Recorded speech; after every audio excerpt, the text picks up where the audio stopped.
One of you guys requested that I did a video on how to practice your two-hander backhand, hitting against the wall. So in this video, I'm gonna take you through a quick 10 to 15 minute workout where you're gonna be able to work on a few things that are going to improve your two-hander backhand. So let's get into it. So the first thing that you wanna make sure is that you're holding the racket correctly. So I'm a right-hander. So ideally what you want with the right hand is some sort of continental grip, and then you want your left hand behind the grip. Now, the more you go under the grip with both hands, the more topspin you're gonna be able to apply onto the ball. But that to me is up to you, whatever you feel comfortable. So my suggestion is that before you start hitting any two-hander backhands, you start exercising your left arm. Because remember that the ball is on your left side, so which side should be dominant? Your left side. So we want to warm up this entire side, including your left arm, your left hip, and your left leg, right? What I find the most challenging on the two-hander backhand is the footwork and the fact that we're not as flexible on the non-dominant side as we are on the dominant side. So keep that in mind when you're hitting against the wall, to really try to pay attention to waking up that left side of your body. So my suggestion is to start by teaching yourself how to hit forehands with your non-dominant hand, which in my case would be my left hand. So I'm gonna grab a ball and just start trying to wake up my left side. So just nice and simple. We really want to try to make sure that you're bending the wrist, so in showing the end cap of your racket in the beginning. So everything that you think of for your forehand is going to apply on this exercise, because basically you're hitting a lefty's forehand. In the past, I recorded a video about the forehand, which I'm gonna link over here. It would be really interesting for you to go through it so you can apply that stuff over here. So ideally, we want three things happening. We want to try to show the end cap in the beginning before you hit that ball. Then you want to try and bring the left shoulder forward in front of the right shoulder. And then eventually you want to try to show the end cap at the end. So let's start really easy, trying to get those three things. And you don't have to keep a rally going. We could just do one and then make sure that those three things are happening. Okay? And then once we're able to do those three things, then we're gonna start trying to do it consecutively. And relax the grip. The first thing that I noticed when I started doing this is that my mind got really into it, really excited, because I have a new challenge, right? And sometimes what happens is that your hand gets really tight because now your mind has a job. So relax, just feel the tips of your fingers and be able to feel like you could introduce a pencil between your hand and your grip. So that is going to allow you to loosen up your hand. And somebody asked me one time, what about 2 bounces on the wall? That is perfect. If that's what it takes to get a rally going, so let it bounce twice. Good. So now that I got my arm going, I'm gonna start thinking about my hips, loosening up my hips so that my left hip goes in front. And eventually I can try to take a step forward with my left foot.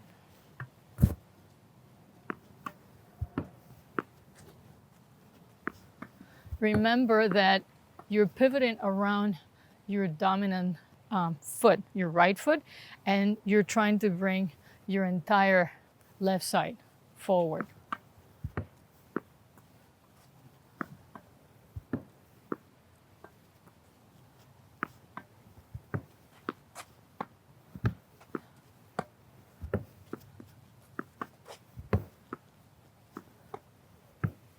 Now make sure that once you make contact, you're letting your racket lead.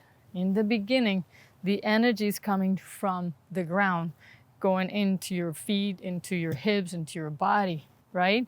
So the kinetic chain is happening. Once you get to your hand, you want to feel like your body is supporting your arm, because sometimes what happens is we get really excited and all of a sudden your upper body gets too active and you start rotating and you end up hitting the ball late when you actually started at the right time. So once you make contact, you want to feel like your body is supporting your arm. So now it's time to use both hands on the racket. So I'm gonna try to grab my racket with my right hand using somewhat of a continental grip. I'm gonna bounce the ball. And I'm gonna try to relax my entire left side of the body so that I support my left arm with my upper body.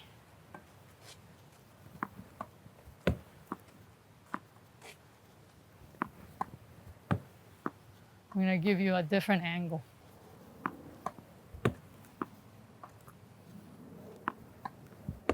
So this is your time to take your time.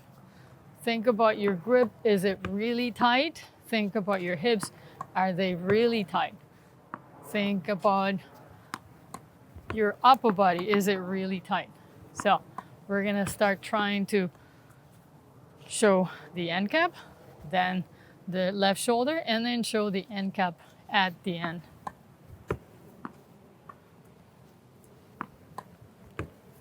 So now I want you to switch and do one time you hit the ball with two hands, and then the next time you hit the ball with one hand.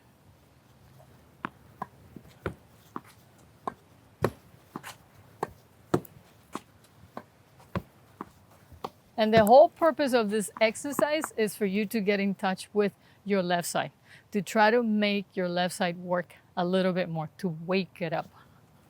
So two hands, one hand. Two hands and one hand. Two hands and one hand. One of the things that I notice a lot of people doing with the two-hander backhand is scooping the ball and not really rotating your upper body. So that's one thing that I want you to be really, really mindful of, because I think that's a bad habit that a lot of people get because they have the advantage of the other arm helping. So if you don't see your left shoulder in front of your right shoulder, you're probably doing this. And that is coming from your hips being really, really tight. So we really want to try to cross over. Now, in my opinion, I find that you're going to have to take that step with your non-dominant foot a lot sooner than on the forehand. Why? Because in my opinion, we're more flexible on the dominant side than we are on the non-dominant side. And also you have two hands on that racket, so you don't have the balance that you can have on the forehand by distributing the weight on the right arm and the left arm. So on the backhand, be mindful of taking that step forward a little bit sooner.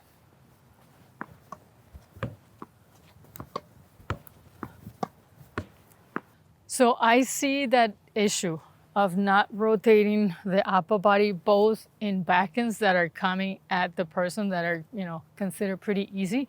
And I see it a lot on running backhands. Now, in my opinion, it's a lot harder to get your upper body to rotate when you're running for the backhand than it is when you're hitting a backhand stationary, basically. But still, you want to try to finish your stroke and then land and then come right back. So the intention of this next progression is going to be recovery, using your lower body and turning your upper body. So this is only going to take a couple of hits. The first one, you're basically feeding the ball to yourself and you're going to make yourself run. And when you finish, you want to make sure that the end cap is showing to your target. You're loosening up your hips and then you're landing on that foot. So what I would do is I would start the point, I feed the ball using my forehand, and I would go run for that backhand. Ready?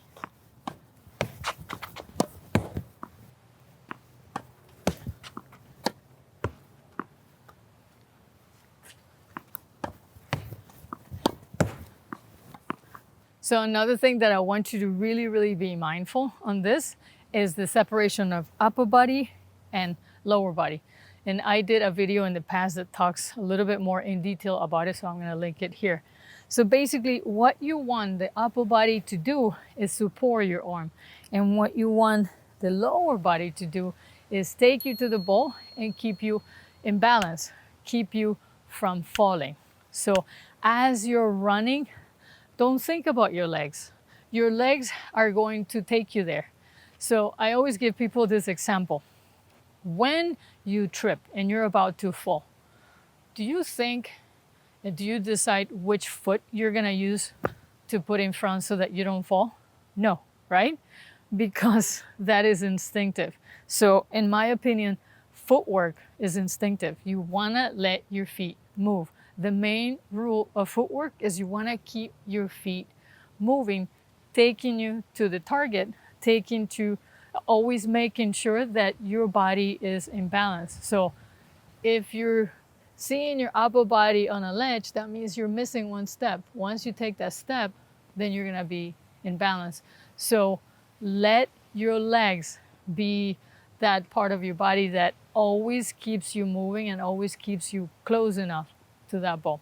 So upper body is going to support your arm and lower body is going to help you land.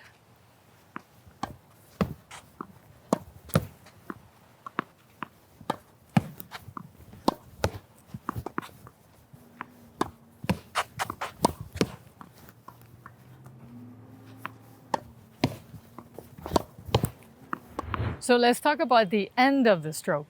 And one thing that I've noticed that some people do at the end of the stroke is their arms get really close to their chest.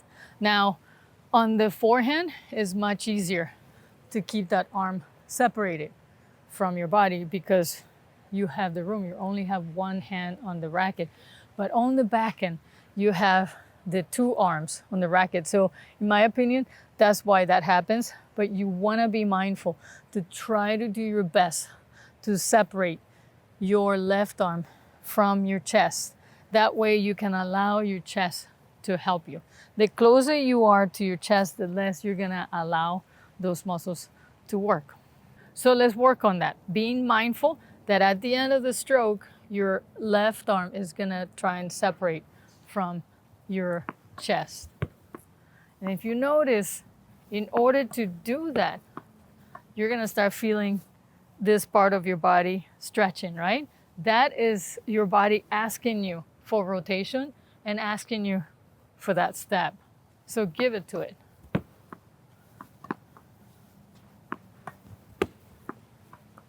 So I haven't really picked a target yet on the wall because up until this point, I wanted you to just work on relaxing, on loosening up every part of the stroke. So now it's time for us to start picking a spot on the wall. So I'm gonna choose the middle panel of the wall. So mainly I want you to work on those three things. Showing the end cap in the beginning, turning that left shoulder forward, bringing it forward so that at the end is in front of the right shoulder, and then showing your end cap at the end. So by doing that, you're gonna realize that the tip of the racket is gonna finish up behind your shoulder. So.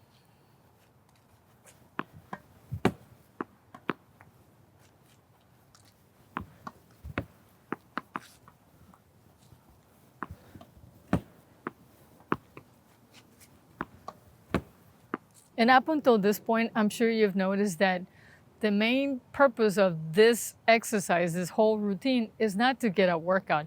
It's to try to get all the parts together. It's kind of like mini tennis, right? You're trying to do things in slow motion. You're trying to get your body to understand what it is that you're trying to do. So now when you feel like, okay, I got things going well repeatedly, that's when you can start trying to give yourself a workout. So right here, I want you to work on rhythm, on accuracy, and finishing up the stroke. So I want you to say bounce when the ball bounces and hit when you hit it. I want you to breathe out when you make contact.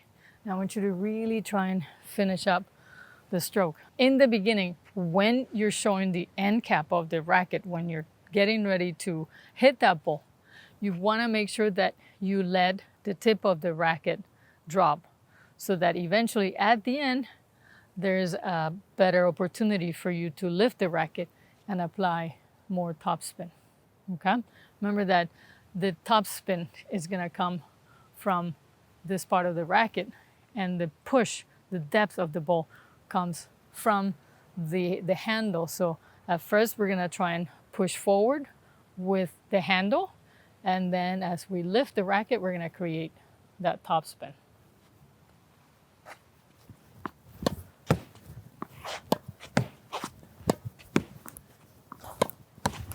So ideally, when you've created rhythm with one exercise, you want to disrupt that rhythm somehow so that you work on getting even better. So what I want you to do is combine it with a forehand. You're going to feed the ball with the forehand, and then you're going to hit a backhand. So you're going to try and go from the forehand to the backhand and see what happens.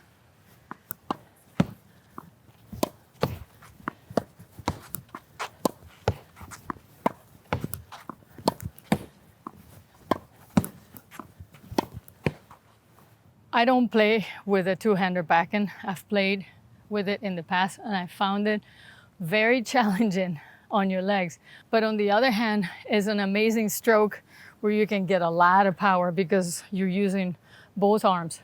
So I want to close this video by saying that, yeah, even though you're giving yourself a workout, and it's a nice time to be out here, you want to work on concepts mainly. Concepts like rhythm, like timing, like intention, so that ideally you get in contact with that right side of your brain that already knows the stroke, because I'm pretty sure you've been doing it for a while.